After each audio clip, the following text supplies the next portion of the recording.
नमस्कार दोस्तों, welcome to our AUF channel. आज के वीडियो में मैं आपको बताने वाला हूं the real reason behind Russia Ukraine war. सबसे पहले तो मैं एयूएफ की पूरी टीम की तरफ से क्षमा मांगता हूं क्योंकि इतना अर्जेंट वीडियो को हम लोग लेट से प्रोवाइड कर रहे हैं क्योंकि यह स्पष्ट जानकारी इकट्ठे करने में समय लग गया। पर दोस्तों, ये रसिया यूक्रेन का इशू एग्जैक्टली है क्या? क्यों यूक्रेन नाटो ज्वाइन करना चाहता है? नाटो क्या है? रसिया क्यों वार को प्रमोट कर रहा है?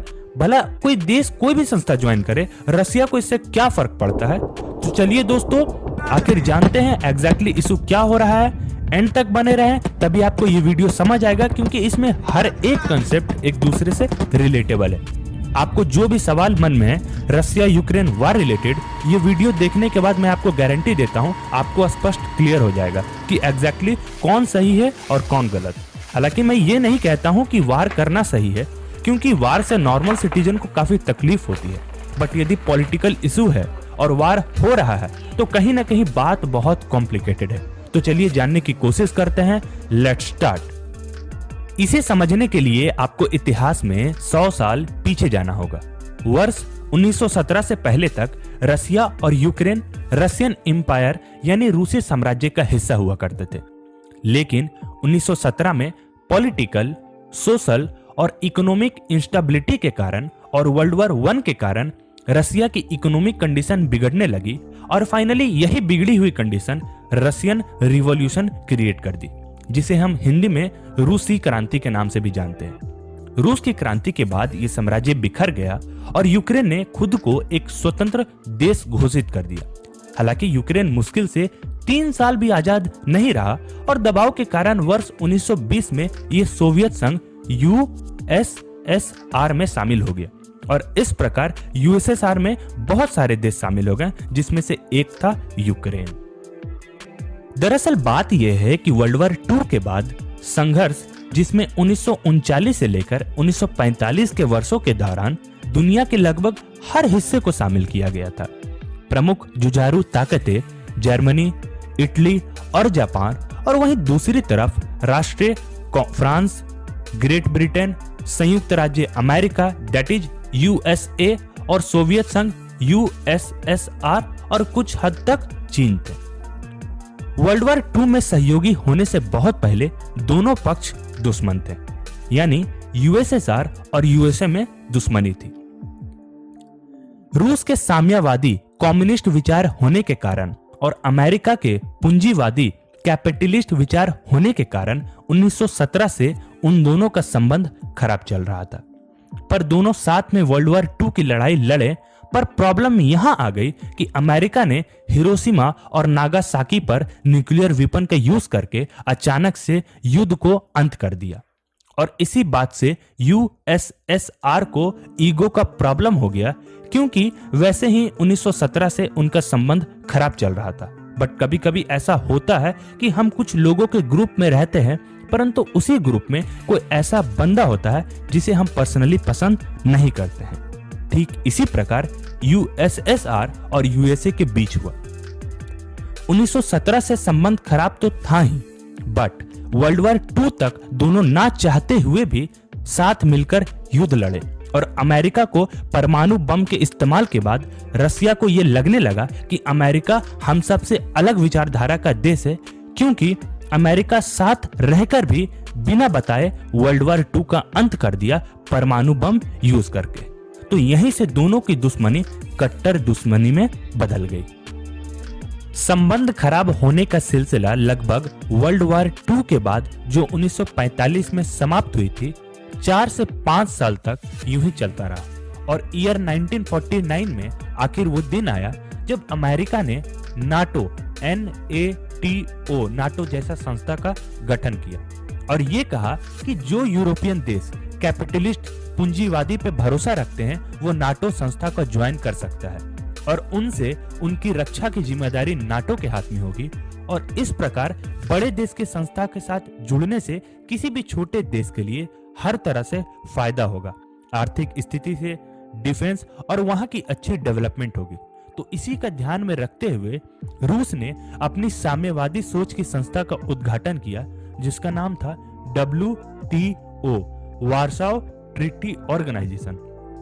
इस संस्था के जरिए जो देश भी साम्यवादी कम्युनिस्ट सोच पर निर्भर करते हैं वो WTO के संस्था को ज्वाइन करने के लिए योग्य है। तो इसी प्रकार दोनों दुश्मन देश ने अपना अपना एक संस्था जोड़ लिया।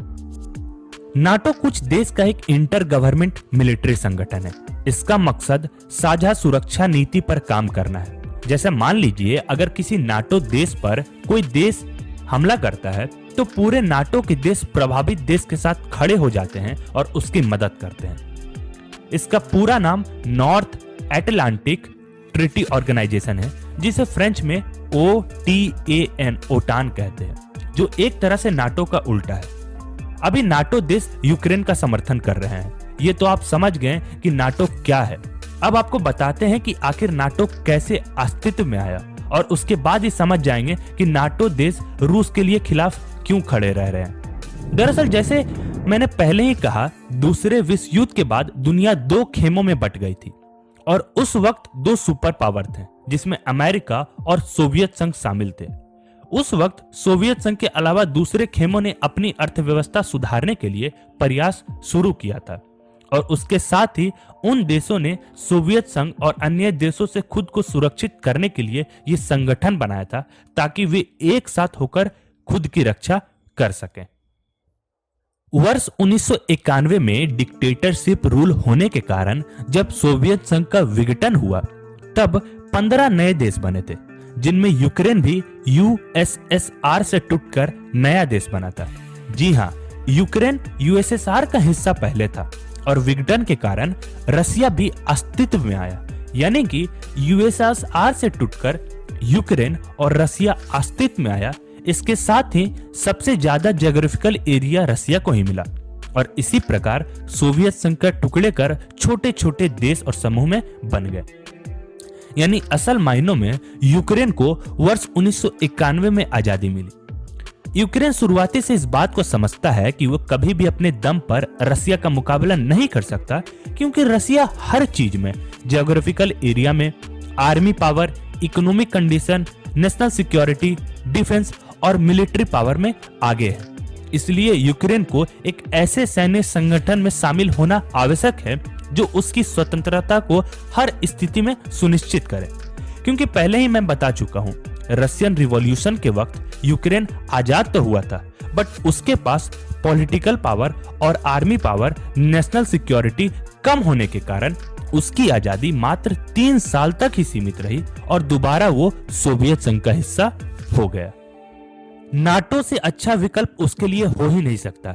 एक लाइन में कहें तो विवाद ये है कि यूक्रेन रसिया के दबाव से बाहर निकलने के लिए नाटो देशों के साथ जाना चाहता है और रसिया को लगता है कि अगर उसका पड़ोसी देश, या कह सकते हैं रसिया के भाई यूक्रेन, नाटो के साथ चला गया तो इससे अमेरिका की सेना उसकी सीमा तक पहुंच जाएगी, जो उसकी रसिया की राष्ट्रीय सुरक्षा के लिए बहुत खतरनाक होगा। क्योंकि अमेरिका और रसिया में मैं आपको पहले ही बता चुका हूं, कट्टर दुश्मनी ऐसे ही फैल रखी है। इस युद्ध की जड़ में एक और बड़ा कारण यह है कि रसिया के राष्ट्रपति पुतिन ने बिना युद्ध लड़े ही पूर्वी यूक्रेन के 3 टुकड़े कर दिए, जिससे दोनों देशों के बीच तनाव और बढ़ गया। पुतिन ने पूर्वी यूक्रेन में रसिया की सीमा पर स्थित दोनेत्स्क और लुहांस्क नाम के 2 क्षेत्रों को स्वतंत्र देश के रूप में मान्यता दी है, जहां वर्ष 2014 से ही रसिया समर्थित संगठनों का नियंत्रण था। इसी समय दोनों क्षेत्रों में रसिया ने अपनी शांति सेना तैनात की हुई है और आप कह सकते हैं कि अब ये दोनों क्षेत्र रसिया द्वारा ही नियंत्रित किया जा रहा है। अगर नाटो में शामिल देशों की बात करें तो इसमें प्रमुख देश अमेरिका ही है। इसे अमेरिका की ओर से बढ़ाया गया कदम ही माना जाता है और अमेरिका के नेतृत्व वाले नाटो के खिलाफ रूस है। बता दें कि अभी नाटो में 30 देश शामिल है, जिनकी लिस्ट वीडियो में दी गई है। बता दें कि जब सोवियत संघ टूट गया तो उससे अलग होकर 2 देश बने, वो भी नाटो का हिस्सा बन गया, जिसमें लातविया और लिथुआनिया जैसे देश शामिल है। नॉर्थ मैसेडोनिया साल 2020 में इससे शामिल होने वाले सबसे नया मेंबर है। अमेरिका की तकनीकी यही है कि वो धीरे धीरे यूएसएसआर के विघटन से बने सभी देशों को नाटो के साथ जोड़ना चाहता है। इवन वो कुछ विघटन हुए देशों को जो यूएसएसआर से टूटकर अलग रहने का मंजूरी दिए थे, आज सब धीरे धीरे अमेरिका के बहकावे में आकर या फिर अपना डिफेंस को बढ़ाने के चक्कर में नाटो जैसे सुपर पावर ज्वाइन करना चाहता है। रसिया को फाइनेंशियली, इकोनॉमिकली, पॉलिटिकली हराना चाहता है और रसिया जैसे सुपर पावर पे विजय प्राप्त करना चाहता है। बट कोई खुद को बलि का बकरा क्यों बनाए? इसलिए रसिया यूक्रेन को यही संदेश देना चाहता है कि वो नाटो ज्वाइन ना करे, यूक्रेन भी बचा रहेगा और यूएसए भी रसिया का कुछ नहीं कर पाएगा। अब वीडियो का अंत करते हुए आपके मन का डाउट क्लियर कर दें कि यूएसए के पास नाटो है, यूएसएसआर के बनाए द्वारा रसिया के पास WTO है, तो आखिर हमारे प्रिय भारत कहाँ है?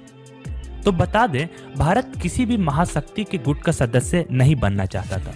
स्वतंत्र नीति, डेमोक्रेटिक कंट्री, डेमोक्रेटिक प्रिंसिपल को बनाए रखने के लिए भारत किसी भी संस्था, सीटो, WTO, नाटो जैसे सैनिक संगठनों में शामिल नहीं है। जब नाटो अस्तित्व में आया तो उसी वक्त भारत नाटो ज्वाइन करने से इनकार कर दिया और पक्ष देते हुए ये कहा कि भारत अंडर डेवलपिंग देश है और वो डेमोक्रेटिक प्रिंसिपल, लोकतांत्रिक सिद्धांत को बनाए रखना चाहता है। इसलिए वो किसी अन्य थर्ड ऑर्गेनाइजेशन के साथ जुड़ने में आपत्ति व्यक्त करता है। बल्कि भारत एक खुद अपना संगठन बना लिया जिसे हम NAM, नॉन अलाइंड मूवमेंट के नाम से जानते हैं, और कहा कि जो भी हमारी तरह अंडर डेवलपिंग कंट्री है वो इस NAM को ज्वाइन कर सकता है। भारत के इसी डेमोक्रेटिक प्रिंसिपल को बनाए रखने का उद्देश्य आज आप सबके सामने स्पष्ट दिखाई दे रहा है कि हम सब सही डिसीजन लेने के कारण और अपना उद्देश्य सही रखने के कारण आज हम सब किसी भी युद्ध में इन्वॉल्व नहीं है। सलाम है उन सभी नेतृत्वकर्ताओं को, जो संविधान निर्माताओं को, जो अपने सही डिसीजन लेने के कारण आज हमारा देश सक्षम रहा, बिना किसी युद्ध लड़े ही दुनिया भर में अपना नाम कायम किया। इसलिए तो कहते हैं कि democracy is for the people, by the people and to the people. तो चलिए दोस्तों, इसी के साथ वीडियो का अंत करते हैं। AUF की टीम आपको पूरी स्पष्ट जानकारी प्रोवाइड करना चाहती है, सभी न्यूज़ स्पष्ट है। उम्मीद है आपको ये वीडियो अच्छी लगी होगी, informative लगी होगी। And one more thing, if you have any kind of opinion or any question, then please write it down in the comment section. We will answer quickly. और यदि आपको ये वीडियो अच्छी लगी है, then do like the video, please subscribe the channel and do not forget to press the bell icon. Thank you.